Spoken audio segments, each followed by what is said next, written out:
27শে December গাজীপুরের Bhawal college মাঠে খালেদা জিয়ার জনসভা সফল করতে ব্যস্ত সময় পার করছেন দলের নেতাকর্মীরা। দিনরাত চলছে জনসভার প্রচারণা।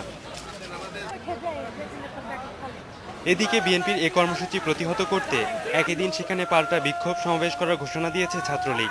বঙ্গবন্ধু শেখ মুজিবুর রহমানকে নিয়ে লন্ডনে তারেক রহমানের কটূক্তির প্রতিবাদে ছাত্রলীগের এ কর্মসূচি বলে জানিয়েছেন ছাত্রলীগ নেতারা। তাদের দাবি, তারেক রহমানকে জাতির কাছে ক্ষমা চাইতে হবে, অন্যথায় 27শে ডিসেম্বর খালেদা জিয়াকে গাজীপুরে ঢুকতে দেওয়া হবে না। তারেক রহমান যদি তার বক্তব্য প্রত্যাহার না করেন, তবে 27শে ডিসেম্বর খালেদা জিয়ার যে পূর্ব ঘোষিত জনসভায় আমরা খালেদা জিয়াকে এই গাজীপুরের মাটিতে ঢুকতে দেব না। ভাওয়াল বদরুল আলম বিশ্ববিদ্যালয়ের মাঠে যে মহাসমাবেশে ডাক দিয়েছে, আমরাও গাজীপুর জেলা ছাত্রলীগ এবং মহানগর ছাত্রলীগের সকল নেতৃবৃন্দ মিলে আমরা ছাত্রলীগের বিক্ষোভ সমাবেশ করব গাজীপুর ভাওয়াল বদরুল আলম বিশ্ববিদ্যালয়ের মাঠে।